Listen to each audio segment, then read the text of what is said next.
Please welcome to the show, Caitlin Clark. Caitlin, did you ever What's think up, you'd guys? be back? Cheers. Excited to be Cheers. back. Don't worry. I got this nice throwback Gatorade can. Well played. Caitlin Clark just pulled off something that caught everyone off guard, and she did it live, via Zoom, in a completely unfiltered chat with WNBA icons Sue Bird and Diana Taurasi. From the moment she popped up on screen, it was clear this wasn't going to be your run-of-the-mill feel-good piece.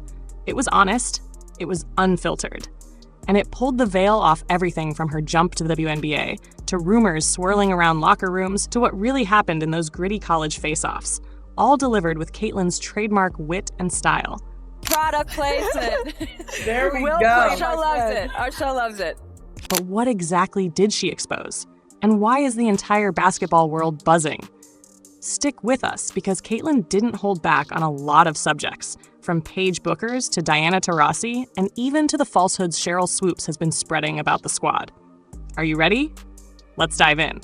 It was the call-out that set the internet on fire. A year ago, Diana Taurasi looked into the camera and dropped a now iconic warning to Caitlin Clark. Reality is on the way. Remember this? What will the league have in store for them when they get there?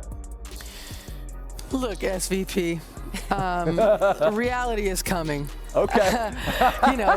There's levels to this thing, and that's just life. We all went through it. Of course. And you see it on the NBA side, and you're going to see it on this side, where, you look superhuman playing against 18-year-olds, but you're going to come with some grown women that have been playing professional basketball for a long time. Jump to this year, and to put it mildly, Diana had to eat those words. Caitlin's comeback? A sly smile, a little nod, and a confident grin.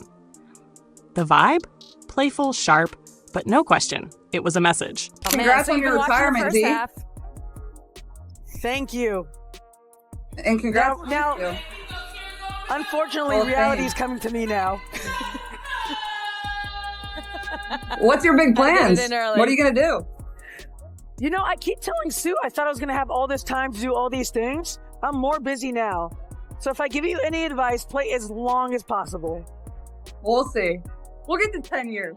Then we'll think about it. It's 10 years. For Diana Taurasi, sharing the hardwood with Caitlin Clark wasn't just another showdown, it was a pivotal moment across generations. Recalling their first game together in Phoenix, Taurasi didn't hold back about the electric energy. What was it like for you two to play against each other? It was amazing. I've been following Caitlin for so long and been watching her college career just in awe. And to be on the court and, the first game was in Phoenix and it felt like the last game that was ever going to be played. There was such anticipation. The crowd was going crazy. All the people that came out to see Caitlin and our teams play against each other. It really was an amazing moment. And you talked about how, if you could play against anyone that is this new generation. So I got to cross paths with Caitlin, at least for a couple games. And to me, that meant a lot, Like, we've been doing this for a long time, and to see Caitlin do what she does is, I think someone said the other day, I'm like, I want the season to start so I can watch you again. Caitlin's reply? Just as gracious, but with her trademark swagger. She remembered that Phoenix game too. Only this time, it had personal meaning. We were down like 10 or 15 at one point, and we clawed our way back and won. That wasn't just a stat line. That was a defining moment. Beating a legend like Taurasi? That builds confidence. That was big. And what it was like to play against D. Well, I was saying, that game in Phoenix, because we only played in Phoenix one time. And it was before Olympic break. Obviously, we had All-Star there too, but it was a great game. Honestly, I'm pretty sure we were down like 10 or 15 and came all the way back and won. That was like our first win versus a team that was above 500. So thank you. I appreciate that. Great. Beneath the competitiveness, there was mutual admiration. The moment became more than a game. It was a symbolic passing of the torch. Caitlin and Diana, each at different points in their careers, creating something timeless. And as they laughed and reminisced, one thing stood out. This was deeper than friendly trash talk.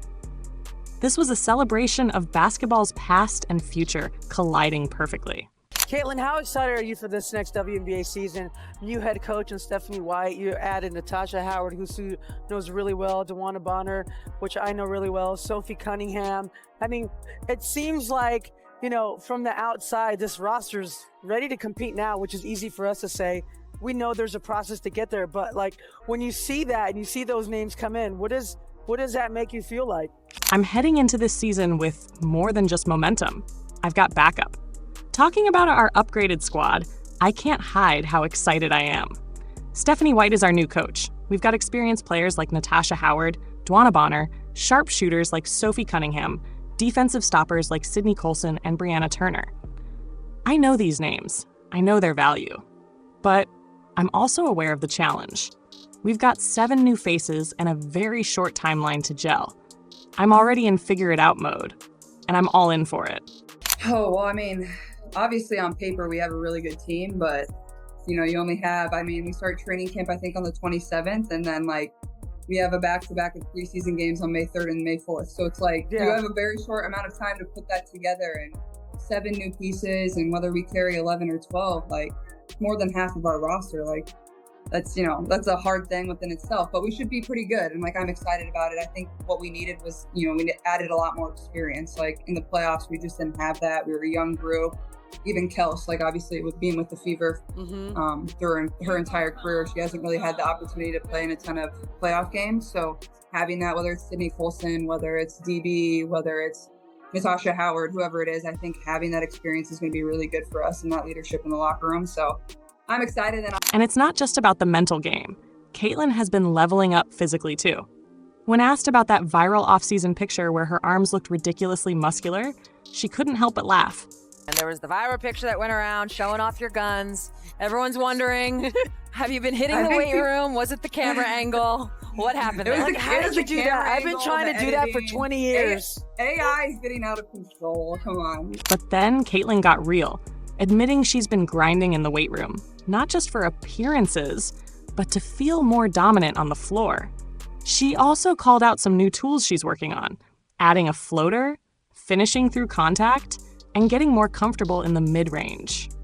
What are you doing in the off-season working on your game? You're trying to get stronger, a lot of time in the weight room, and it's something I kind of enjoy, so it's been pretty easy for me to spend time in there and really work on that part of my game. And I think the biggest thing on the court is just that mid-range area. I got pretty uncomfortable in there when I would get in there, whether that's I didn't really have any floater. I didn't like taking a mid-range jump shot. So just getting more comfortable, when I get my feet kind of into the paint, and honestly trying to just add a floater to my game, and, finishing through contact and little things like that. But I think just going back to the weapons that we've added this year, there's going to be so many different things that we're able to do that I think it'll be able to make my life a little bit easier, and it should make everybody's life a little bit easier on our team. That kind of self-awareness is rare, especially for someone so early in her pro journey. But Caitlin's already showing the mindset of a veteran. Caitlin, I kind of enjoy the grind. I mean that both the physical work and the leadership piece that comes with being on a team full of talent. Expectations are high, and I'm ready to meet them. Then came the elephant in the room, Cheryl Swoops' locker room comments. You might remember, Swoops stirred the pot, claiming that things weren't right inside the Indiana Fever organization. People in the Fever were like, y'all. That's not my point. There's a lot of other shit going on that players are like, this ain't where I want to be. Over there. Yeah. Yeah. Some new it's shit's going on around there. It's a lot. Yeah. So you have players that are very significant on this Indiana Fever team that are like, I don't want to be here. This is where I want to be. Well, Caitlin finally addressed those rumors head on. That whole week was Indiana, they don't get along, all this. And I'm like, great. And then I'm like, this is the most together team I've ever seen. Is that one of the hardest things for you as a pro now? Just seeing all the narratives like that one, that your team didn't get along, and just having to literally ignore it, deal with it, even though you know it's not true? I think it's something you kind of just become used to. Is people think they know what's going on inside of your locker room, and they just don't at the end of the day. It's just, the girls that you have in there, and then obviously your coaching staff, and that's all that matters. And honestly, the best thing about last year is we honestly had so much fun together. Yeah, we lost our first 8 games or whatever, but we wouldn't have won if we didn't have a tight-knit circle or a good locker room. And that's the reason we kind of turned everything around, is just we needed some time. We were a young group, and we figured it out. But yeah, it was really fun, honestly. So what's it like going up against a team coached by Gino? So when you play against a Coach Auriemma coached team, what kind of beast is that? Well, I think they just are so disciplined. Like that's just, they're gonna do what they do. They're gonna do it really well. And also, I think like for myself, facing his teams, like they always had some of the best scouts against me. Like you can tell how smart he is. Yeah. Like, he understands the game. He's coached against so many really good players, and you know, there were games I would go into and like the scouts were just like, it was just like, come on, like why are you going under ball screens? Why are you in drop coverage? But like he just made it difficult. Like As the conversation wrapped up, the laughs didn't stop. Diana took a playful jab at Caitlin about the WNBA All-Star setup game, joking that it's basically a trap for rookies. Caitlin, holding her drink with a grin, just shrugged it off with a smile. I got 6 too. But this my year, whole career. Hey, you This year got I'm not. double too. I can see it. Yeah. oh wow, Sue, you're so perfect. That's good. Okay, Caitlin, over under technicals. The next refs year. love me. I'm going 4.5. Over Caitlin? under. Over. Over 4.5. I'm Under. going over 2. I already told. No I already way. told. No I already way. told Steph too. Max. 2. And it's more games. Oh, it's Well, more the games. thing is, the league- The I odds are was against close- you. I was close to getting suspended for our last game, and like obviously every front office or your GM like tries to like get your technicals taken away, and they wouldn't take any of mine away. And I You want to be like her or you want to be like me? This is your choice this year. This is your choice. It's like the I'll be in angel the and the middle. devil. I'll be in the middle. Don't worry. In the middle. Thank you. Perfect. All right, guys, I don't know if you saw, but this is turning into a little bit of a blowout. A little bit of Oh my God. We are going to take a look at some memories. Caitlin versus Dee in the All-Star game in Phoenix. As Diana likes to call it, the ultimate. That's a setup game. It's a setup game. Caitlin, when you're on the next national team, don't play in that game. It's the ultimate setup. It's a setup. It's a setup. You guys are all None of loose. you guys. I guys just wanted are you all guys loose. to smile. I was having fun. I had a wanted you great to have time. fun. I had a great time. Yeah, I look had at my Sue. cup in my hand. I had a great time. Who's having the best Sue time was, ever? Sue said Caitlin, she was thank you rooting so- for the team WNBA. I was on that side of the court. Let us know in the comments how pumped you are for the upcoming season. Training camp's just a few weeks away, and preseason starts in under a month. Be sure to like, subscribe, and turn on notifications so you don't miss a second. Click the next video to keep watching, and we'll catch you next time.